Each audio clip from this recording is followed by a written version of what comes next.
روزہ رکھا ہوا ہے، نفلی روزہ رکھا ہوا ہے.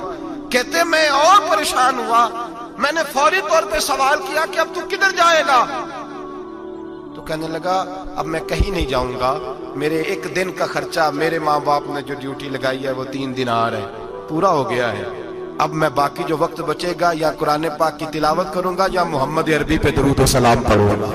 میں نے کہا افطاری کر لینا. کہنے لگا مجھے مسجد بتا دو، میں جا کے اللہ اللہ کرتا ہوں، مجھے شام کو لے آنا. افطاری ہمارے ساتھ اس کی طے ہو گئی، مسجد چلا گیا. مغرب بعد لینے گیا تو کہنے لگا عشاء کے بعد آنا، اب تو میں نے پانی سے افطار کر لیا، کھانا کھانے جاؤں گا تو جماعت رہ جائے گی.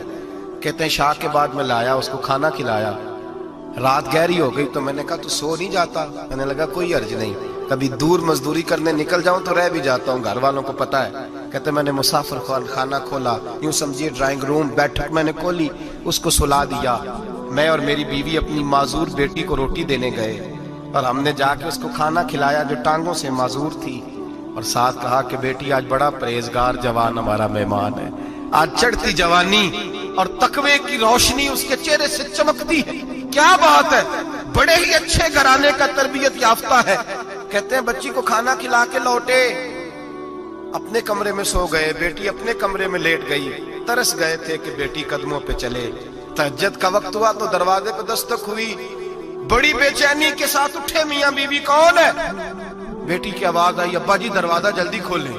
کہتے ہیں کلیجے پھٹنے لگے، ذہن بکھرنے لگے.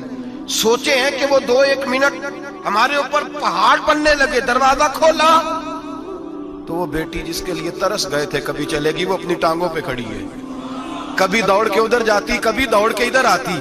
بیٹیاں پریشانی کا فون کر دیں تو پھر بھی آنسو نکل آتے ہیں، اور بیٹی گھر میں خوشی آ جائے تو پھر بھی ماں باپ رو کے ہی شکر ادا کرتے ہیں. ان کے لیے روتے ہی رہتے ہیں. کہتے میں تڑپ گیا. بیوی بھی رونے لگی، بیٹے یہ کیا ہوا؟ ہم تو مایوس ہونے لگے تھے معاذ اللہ کہ اب تو ٹھیک نہیں ہوگی، کیا ہوا؟ کہنے لگے ابا جی اماں جی آپ نے بتایا نا نیک جوان آیا ہے، نیک آیا ہے. تو میں آپ چلے گئے تو میرے دل میں خیال آیا اے اللہ اگر وہ واقعی نیک ہے تو اس کے صدقے مجھے شفائی عطا فرما دے. یا ایھا الذین آمنوا اتقوا اللہ وابتغوا الیہ الوسیلہ، اے اللہ صحت ہی دے دے. کہتے ابھی میری دعا بھی پوری نہیں ہوئی کہ میرا وجود حرکت کرنے لگا، اور یہ دیکھو میں اٹھ کے کھڑا ہو گئی ہوں. کہتے ہیں ہم لوگوں نے یہ دیکھا تو بھاگے اس کے کمرے کی جانب. جب دروازے پہ ہاتھ رکھا تو دروازہ کھل گیا. آگے گئے تو پلنگ خالی تھا، ایک رکا چھوڑ گیا ہے. کہنے لگا مجھے پتا ہے میری حقیقت کھل گئی ہے، میں تو اللہ کا بندہ ہوں. اگر تمہیں مجھ سے ذرا بھی پیار ہو گیا ہے تو پھر میرے پیچھے نہ بھاگنا، اللہ کی بارگاہ میں جھک جانا، پھر گناہوں سے توبہ کر لینا. کہا وہ تربیت یافتہ جوان آیا ہے اور مجھے بدل گیا ہے. میرے بھائی ماں باپ کی ذمہ داری اولاد کو نکھارنا ہے، ان کو سنوارنا ہے. روزی روٹی کی ذمہ تو اللہ تبارک و تعالیٰ نے لیا ہوا ہے. جو ڈیوٹی اللہ کی تھی وہ معاذ اللہ ہم نے اپنے ذمہ لے لی ہے. اولاد کو رزق حلال کی تربیت کریں، انہیں حکم دیں کہ وہ ہاتھ نہ پھیلائیں، انہیں کہیں کہ وہ محنت کر کے کھائیں، لیکن اصل تو ان کا اخلاق سنوارنا ہے. بچے ہمارے ان کی پوزیشن اتنی خراب ہو جاتی ہے، ہم لاڈ پیار میں اتنا ضدی کر لیتے ہیں. جب جس بچے کا ماں باپ کے ساتھ گزارا نہیں، بتلائیے وہ بیوی کے ساتھ گزارا کرے گا؟ جس کا ماں باپ کے ساتھ وقت نہیں گزرتا وہ بہن بھائیوں کے ساتھ گزارے گا؟ جس کا ماں باپ کے ساتھ وقت نہیں گزرتا وہ کولیگز کے ساتھ وقت گزارے گا؟ کس طرح وہ اپنے آپ کو، میرے نبی کریم سید عالم صلی اللہ علیہ وسلم نے ڈیوٹی لگائی کہ ماں باپ اپنے بچے کی تربیت کریں، انہیں اللہ سے جوڑیں. تکلیف میں وقت گزارا جناب اسماعیل. ایک روایت ایسی بھی ملتی ہے کہ 13 سال حضرت ابراہیم پلٹ کے گئے نہیں بیٹے کا پتہ لینے، لیکن جب بھی بیٹے نے ماں سے باپ کے بارے میں پوچھا کہ میرے والد کیوں نہیں آتے تو ماں نے ایک ہی لفظ کہا، بیٹے جناب ابراہیم اللہ کے نبی ہیں اور اللہ کے حکم سے ہمیں چھوڑ گئے ہیں. ایسی تربیت، ایسی ٹریننگ بچے کے ذہن کو بدل ڈالا، اسے اللہ والا بنا لیا. اور ہمارے مفسرین نے بحث کی ہے کہ جناب اسماعیل جو اللہ کی راہ میں قربان ہونے کو تیار ہو گئے، ان کے سینے میں جو رب کریم کا اتنا پیار موجزن ہوا کہ وہ گردن کٹانے پہ تیار ہو گئے. تو فرماتے ہیں یہ تربیت جناب ہاجرہ کی تھی، یہ ٹریننگ حضرت وہ فیضان نظر تھا، یہاں کے مکتب کی کرامت تھی. سکھائے کس نے اسماعیل کو آداب فرزندی؟ میرے بھائی یہ جناب ہاجرہ نے تربیت دی. ایک بہت بڑے محدث ہیں، اتنے بڑے محدث ہیں کہ میرے نبی کریم کی مسجد نبوی میں وہ حدیث کے استاد رہے. حضرت ربیعہ بن عبد الرحمن نبی پاک کی مسجد نبوی میں حدیث کے استاد ہوئے. اور حضرت حسن بصری جو جناب علی کے شاگرد ہیں وہ بھی حضرت ربیہ کے شاگرد ہیں. حضرت امام مالک جو 70 سال تک مدینہ اور مکہ میں حدیث پڑھاتے رہے وہ بھی حضرت ربیہ کے شاگرد ہیں. ان کے والد کا نام تھا عبد الرحمن فروغ. تاریخ بغداد میں لکھا ہے کہ بنو امیہ کے دور میں تابعین کے زمانے میں جناب عبد الرحمن بن فروغ گھر سے چلے گئے. ایک روایت ہے بچہ چھوٹا تھا, ایک روایت ہے بچہ ابھی ماں کے پیٹ میں تھا, جہاد کرنے چلے گئے. اس دور میں یہ جہاد ہوتا تھا کہ ایک علاقہ فتح کیا تو مسلمان اگلے علاقے میں چلے گئے, اگلا فتح کیا تو اگلے علاقے, ایک کے بعد دوسرے لوگ پلٹ کے نہیں آتے تھے. حضرت عبد الرحمن گئے 30,000 دینار بیوی کو دے گئے, کہنے لگے سنبھال کے رکھنا. اور جہاد کرنے نکلے تو 27 سال تک گھر ہی نہیں آئے, اور 27 سال کے بعد آئے تو حضرت ربیہ محدث بن چکے ہیں, مسجد نبی میں حدیث کے استاد ہیں, بیٹا بہت بڑا شیخ بن گیا ہے. واپس آئے, ہاتھ میں نیزہ ہے, کالی داڑھی تھی ساری سفید ہو گئی, وجود بڑا تگڑا تھا, کمزوری آ گئی. آئے, نیزہ پکڑا ہوا ہے, گھوڑے پہ بیٹھے ہیں, مدینہ منورہ میں گھر ہے.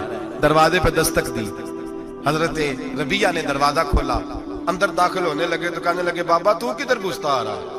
کدھر؟ اس نے کہا تو پیچھے ہٹ, تو میرے مکان پہ کب سے قبضہ کر کے بیٹھا ہے. بات تیز ہونے لگی, آواز تھوڑی بزرگوں کی بلند ہونے لگی تو اندر سے زوجہ نے سن لیا. وہ دروازے کی اوٹ سے دیکھنے لگی تو پہچان گئی, کہنے لگی ربیہ پیچھے ہٹ جا, یہ کوئی غیر نہیں ہے, تیرے والد گرامی ہے, یہ تیرے والد ہیں. اندر آئے, باپ بیٹا ملے, عصر کی نماز کا وقت ہو گیا, بڑا روئے. 27 سال کے بعد باپ لوٹا, 27 سال کے بعد بڑے روئے. نماز کا وقت ہوا تو حضرت ربیہ جلدی سے وضو کیا, مسجد نبوی شریف چلے گئے.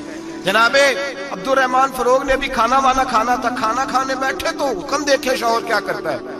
یہ نہیں پوچھا کہ 27 سال حال کیا رہا. پوچھنے لگے میں تجھے 30,000 دینار دے گیا تھا, وہ کدھر ہے؟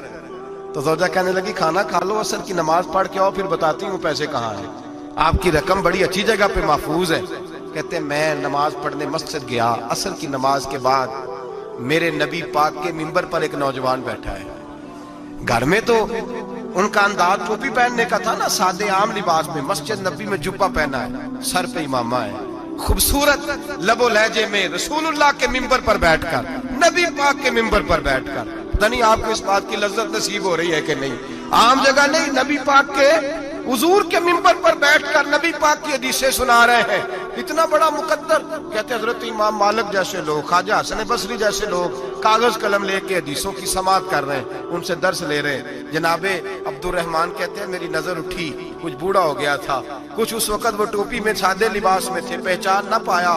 ایک شخص سے پوچھا یار ہے تو جوان پر اس کے چہرے کی نورانیت میرے دل کو بھا گئی ہے تو جوان پر اس کا حدیثیں بیان کرنے کا انداز میری طبیعت کو گھائل کر گیا. یہ کون ہے جو نبی پاک کی مسجد میں بیٹھ کے حدیثیں بیان کر رہا ہے؟ تو کہتے ہیں امام مالک کہنے لگے بابا جی چپ کر جاؤ, ہمارے استاد کے بارے میں اونچے لب و لہجے میں بات نہ کرنا, دیکھتے نہیں کتنے کتنے لوگ بیٹھے ہوئے خاموشی سے. تو میں نے کہا مجھے بھی تو بتا دو نا ہے کون. تو کہنے لگے کوئی عبد الرحمن فروغ نام کے بزرگ ہیں, یہ ان کے بیٹے ہیں, ربیہ نام ہے. کہتے ہیں جب لفظ کہے تو میرے آنسو چھلک کے باہر آئے اور میں حضور کی مسجد میں گر گیا اور رونے لگا کہ یہاں اور میرے رسول پاک سید عالم صلی اللہ علیہ وسلم کے منبر پر اور میرا بیٹا. کہتے میں تڑپ کے گھر گیا اور گھر جا کے میں نے اپنی بیوی کو جب دیکھا تو میرے آنسو نکل گئے. میری بیوی سمجھ گئی کہ یہ میرے محدث بیٹے کو دیکھ آیا ہے. کہتے ہیں بیوی رو کے کہنے لگی میں نے آپ کے 30,000 دینار آپ کے بیٹے کو مصطفیٰ کریم کی حدیث کا استاد بنانے میں خرچ کر دیے. میں نے وہ 30,000 دینار خرچ کر دیے, 30,000 دینار آپ کا بیٹا میں نے. تو کہتے ہیں میں اپنی بیوی کی طرف دیکھنے لگا, میں نے کہا قربان جاؤں, میں اگر اللہ کے دین کے رستے میں تھا تو نے میرے ساتھ نیکی کی ہے, میرا بیٹا بھی دین کے رستے پہ لگا دیا. میرے بھائی اللہ سے جوڑا ان لوگوں نے اپنی اولادوں کو, رب کریم والا بنایا ان لوگوں نے اپنی اولادوں کو. اور پھر جب ارشاد فرمایا کہ چھوٹی چھوٹی برائی, ایک لقمہ حرام سے بھی وہ لوگ بچے. اور پھر جو آیت نمبر 18 نے کہا کہ وَلَا تُصَغِّرْ خَدَّكَ لِلنَّاسِ, بیٹے منہ پھیر کے نہ جا, پھیر کے نہ جا. اگر آپ ناراض نہ ہو تو ہم تربیت دیتے ہیں, کہتے ہیں اس بچے کے ساتھ نہ پھرا کر, یہ غریب ہے, اس کے ساتھ نہ پھرا کر. وَلَا تَمْشِ فِي الْأَرْضِ مَرَحًا, حضرت لقمان بیٹے سے کہتے ہیں منہ پھیر کے لوگوں سے بات نہ کر اور اکڑ کے نہ چل. ان اللہ لا یحب کل مختال فخور, اللہ کو پسند ہی نہیں جو اکڑ کے چلے اور اترائے. ابھی بھی رواج ہے کہتے ہیں دوستی لگانا تو اپنے برابر کے دوستوں سے، ایسے نہ ہو ہمارا سٹیٹس ہی نہیں، ابھی بھی وہ فرق جو تو سید بھی ہو، مرزا بھی ہو، افغان بھی ہو، تم سبھی کچھ ہو، بتاؤ کہ مسلمان بھی ہو۔ عاجزی کا درس دیا اپنی اولاد کو، عاجزی کا، ان کو ادب سکھایا، ان کو انکساری سکھائی، لوگوں کے اندر مل بیٹھنے کا درس دیا۔ جو آدمی انکساری والا ہوتا ہے، عاجزی والا ہوتا ہے، یوں سمجھو اسے شہد لگا ہوا ہے، دنیا خود اس کے پیچھے بھاگ بھاگ کے آتی ہے۔ جو سب کے ساتھ اس نے سلوک کرنے کا عادی ہوتا ہے، لوگ اس کے گرویدہ ہو جاتے ہیں۔ لیکن جس آدمی کو آپ اکڑنا سکھا دیں، جس بچے کو آپ کہیں بس تو ہے اور کوئی بھی نہیں، اس کی اپنی زندگی بھی اس کے لیے پریشانی والی ہو جاتی ہے۔ میرے نبی رحمت سید عالم صلی اللہ تعالی علیہ وآلہ وسلم نے ارشاد فرمایا، کسی باپ نے اپنے بیٹے کو جو سب سے اچھا تحفہ دیا ہے وہ یہ ہے کہ اس نے اپنے بچے کو اچھا ادب سکھا دیا ہے، اپنے بچے کو اچھا۔ حضرت لقمان کہتے ہیں بیٹے منہ پھیر پھیر کے باتیں نہ کرنا، زمین پہ اکڑ اکڑ کے نہ چلنا، اللہ کو اکڑنے والے لوگ پسند۔ ہارون رشید نے امام نسائی کی ڈیوٹی لگائی کہ میرے بیٹے کو حدیث پڑھائے، گارا امام نسائی کہنے لگا یہ نبی پاک کا دین ہے، یہ میں اس کو رسوا نہیں کر سکتا، جس نے پڑھنا ہے میرے پاس آ کے پڑھے، اور جہاں سب بچے بیٹھتے ہیں وہیں پڑھے۔ ہارون رشید کہنے لگا حضور آپ کیا سمجھتے ہیں، میں نے بھی تو آپ کو آزمانے کے لیے یہ جملہ کہا تھا، یہ وہیں آ کے پڑھے گا جہاں سارے غریبوں کے بچے پڑھتے ہیں۔ اب تو روز استاد کٹہرے میں کھڑا ہوتا ہے، اسکول کے استاد کا تو مجھے نہیں پتا، پہلے مدرسے کا استاد تو روز بیچارہ ہاتھ باندھ کے چودھری صاحب نے کہا سے میرے منڈے نو ماریا، تو 8,000 کا مولوی ہے اور میرا بیٹا تو 8,000 کے روز گول گپے کھا جاتا ہے، میرے بیٹے کو تو نے مارا ہے، تجھے اپنی حیثیت کا پتہ ہے؟ روز استاد کٹہرے میں کھڑا ہوتا ہے، بچے فری میں مفت میں حافظی مفت میں حفظ کراتے ہیں، خدا جانے محترم کتنی مشکل سے ادارہ چلاتا ہے، اور بچے کے ماں باپ آ کہتے ہیں بلاؤ مولوی صاحب کو، اس کی طاقت کیسے ہوئی میرے بچے کو مارا؟ وہ مولوی وہ جو کل تانے لینے آیا تھا وہ آج میرے بچے کو مارے گا؟ یہ رویہ ہے ہمارا۔ ہارون رشید بادشاہ نے اپنے بیٹے کو امام نسائی کے پاس پڑھنے بٹھایا۔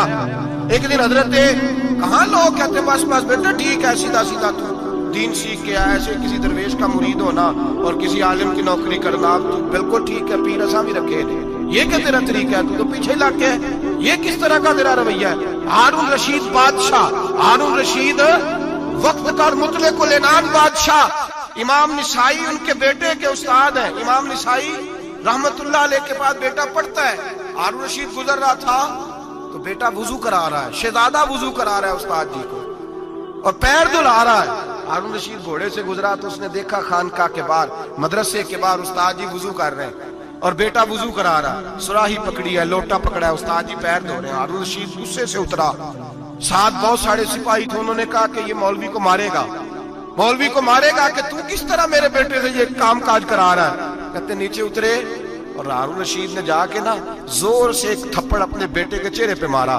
بیٹا کہنے لگا ابا جی میری غلطی کیا ہے؟ فرمانے لگے تجھے پتہ ہی نہیں تو کس شخص کے پاس پڑھتا ہے، تو پانی ڈال رہا ہے، تیرے استاد کو اپنے ہاتھوں سے اپنے پیر دھونے پڑ رہے ہیں، بیوقوف، ایک ہاتھ سے پانی ڈال اور دوسرے ہاتھ سے استاد کے پیر دھو، تجھے پتہ ہی نہیں کہ یہ شخص جب نبی پاک کی حدیثیں بیان کرتا ہے تو کئیوں کو مصطفیٰ کا دیدار نصیب ہو جاتا ہے۔ یہ پتہ نہیں تو کس محدث کا شاگرد ہے، ایک ہاتھ سے پیر پہ پانی ڈال دوسرے ہاتھ سے دھو، اس لیے کہ بان علموں جو کرے فقیری وہ کافر مرے دیوانہ ہو۔ اگر تو نے دنیا میں کامیاب ہونا ہے تو اس سے فیض علم حاصل کر، بیٹے یاد رکھ، اگر تو اس کی بارگاہ میں حاضری دے گا تو تو آگے بڑھے گا۔ حضرت عمر بن عبدالعزیز اتنا بڑا شخص ہے، ثانی عمر کہا گیا، ثانی عمر کہا گیا۔ یہ حضرت عمر بن عبدالعزیز رحمت اللہ علیہ، حضرت صالح بن کسان ایک محدث تھے مدینے کے، ان کے شاگرد تھے۔ بچوں کو ہم آج ہی کہاں بچے ادب کرتے ہیں، ساتھ کہاں ادب کرتے ہیں۔ ایک اسٹوڈنٹ مجھے کہنے لگا جی ہم ادب کرتے تھے جب تک استاد ٹیوشن نہیں لیتے تھے، اب استاد بھی تو ٹیوشن لے کے پڑھاتے ہیں۔ اور میں نے کہا خدا کے بندے کیا دے سکتا ہے تو استاد کو؟ حضرت علی فرماتے ہیں جس نے ایک لفظ پڑھایا مجھے گلی میں کھڑا کر کے بیچ بھی سکتا ہے، تو نے قیمت کیا ڈالی ہے؟ استاد کچھ بھی کر لے، استاد نے تو استاد ہی رہنا ہے نا میرے بھائی، لیکن وہ لب و لہجہ ہمارا موجود ہے۔ مجھے ایک دفعہ میرے کالج کے لوگوں نے بلایا، کہنے لگے آپ یہاں بھی پڑھے ہوئے ہیں اور مدارس میں بھی تو ذرا فرق بیان کریں، کالج کا اور مدرسے کا کچھ بیان کریں۔ میرے ٹیچرز بھی تھے بہت سارے، تو میں نے کہا معذرت کے ساتھ یہاں تو بڑا مشکل ہو جائے گا بات کرنا، لیکن ایک جملہ میں نے مدرسے اور کالج میں ایک فرق محسوس کیا ہے۔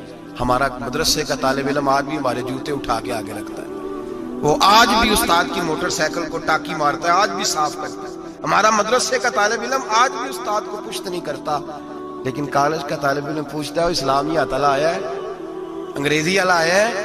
میں نے کہا اس کے تو لب و لہجے میں ادب نہیں ہے۔ اس لیے میں نے دونوں جگہ وقت گزارا تو میں سمجھا ہوں بڑے حالات خراب ہیں مدرسوں میں بھی۔ اب وہ کیفیت نہیں رہی جو بزرگوں کی تھی، لیکن پھر بھی اگر ادب ہے تو مدارس میں ابھی بھی ہے، ابھی بھی خانقاہوں میں ادب ہے، یہاں ابھی بھی خیر کی توقع موجود۔ وہاں سے تو رخصت ہو گیا، وہاں تو معاملہ اور طرح کا ہو گیا الا ماشاءاللہ۔ حضرت عمر بن عبدالعزیز جناب صالح بن کیسان کے پاس پڑھتے تھے، اسٹوڈنٹ تھے، اور پھر بعد میں آپ ان کے مرید بھی ہوئے، باقاعدہ درس لیتے تھے طریقت کا۔ حضرت جناب صالح بن کیسان کے پاس تعلیم تھی، ان کے والد جناب عبدالعزیز اس وقت مصر میں بہت بڑے تاجر تھے، جناب عمر بن عبدالعزیز کے والد، تو ان کے پاس چھوڑ گئے، کہا میرے بیٹے کی صرف ان کو دین نہ پڑھانا، اس کی روحانی تربیت بھی کرنا۔ ایک دن استاد جی نے عصر کی نماز کا سلام پھیرا تو حضرت عمر بن عبدالعزیز کھڑے ہو گئے، ایک رکعت ان کی رہتی تھی پیچھے، تو آپ نے نماز کے بعد بلایا اور بڑے میٹھے لب و لہجے میں کہا عمر کیا بات ہے تیری ایک رکعت رہ گئی؟ تو کہنے لگے استاد جی میں کنگھی کر رہا تھا، شیشے کے آگے کھڑا تھا، تو آئینہ دیکھتے دیکھتے بال سوارتے سوارتے مجھے پتہ ہی نہیں چلا، جب آیا ہوں تو لیٹ ہو گیا۔ حضرت صالح بن کیسان رحمت اللہ علیہ نے ان کے والد کو مصر میں خط لکھا، فرمایا آپ کا بیٹا میری پوری فرما برداری نہیں کرتا، کل کو مجھے نہ کہنا تربیت صحیح نہیں ہوئی۔ آج فلاں تاریخ کو اس نے ایک رکعت پوری چھوڑ دی ہے جماعت کے ساتھ، اس لیے کہ وہ کنگھی کر رہا تھا بالوں کی، پوری رکعت چھوڑ دی ہے۔ ابا جی بہت بڑے تاجر تھے، پر انہوں نے یہ نہیں کہا کہ مولوی تو پاگل ہو گیا ہے، اس کو تو پتہ ہی نہیں کیا ہو گیا، ابھی بچہ ہو جائے گا سیانا، کوئی بات نہیں ٹھیک ہو جائے گا۔ حضرت عبدالعزیز نے وہاں سے ایک شخص بھیجا پیسے دے کے، گھوڑا دے کے، فرمایا مدینے جاؤ، اور سیدھا مدینے آیا۔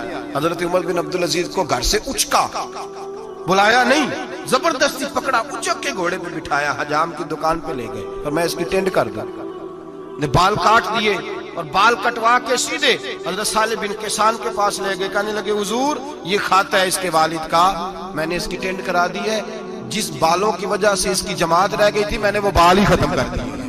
تو اس کے والد کہتے ہیں آپ ذرا ذرا سے بھی بات، ایک ذرہ برابر بھی بچے کے اندر ہم کوتاہی برداشت، ہم اسے سنوارنا چاہتے ہیں، معاشرے کو دینا چاہتے ہیں، ہم ایک خوبصورت انسان بنانا چاہتے ہیں۔ تو حضرت لقمان کہنے لگے بیٹے تو چہرہ رخسار بدل بدل کے لوگوں سے بات نہ کر، اکڑ کے نہ چل، اس لیے کہ اللہ کو اکڑنے والے پسند، تو کیا کر وقصد فی مشیک وغضض من صوتک، درمیانی چال چل، آواز کو پست رکھ۔ ہم اپنے بچوں کو میانہ روی کا درس نہیں دیتے۔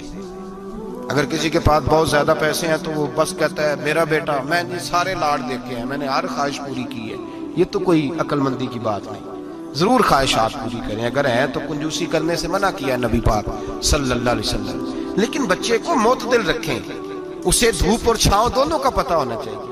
اگر زمانے میں کبھی کڑی دھوپ آ جائے تو اسے اندازہ ہو کہ میں نے یہاں کیسے کھڑے ہونا ہے، اس کو درمیانہ اور میانہ روی کا اسے درس دیں، اسے پتہ ہو، وہ نرم دل بھی ہو اور برائی کے مقابلے میں ڈٹ جانے کی طاقت بھی رکھتا ہو۔ بچے کو درمیانہ رستہ، میرے نبی کریم علیہ السلام نے فرمایا ما عالم نقتصد، جو درمیانی چال چلتا ہے وہ کبھی تنگ نہیں ہوتا، اور خیر الامور اوسطها، سب سے بہترین رستہ وہ ہے جو درمیانہ ہوتا ہے، اس میں افراط و تفریط نہیں ہوتی۔ بچوں کو درمیانہ پن سکھائیں، ان کو ان کے لب و لہجے کے اندر ایسا مزاج پیدا کریں کہ جس کے اندر وہ اپنی دنیا کے اندر بڑے سنور کر، بڑے نکھر کر وہ ترازو لے کے نکلے تو وہ پورے عدل کے ساتھ اپنی زندگی گزاریں۔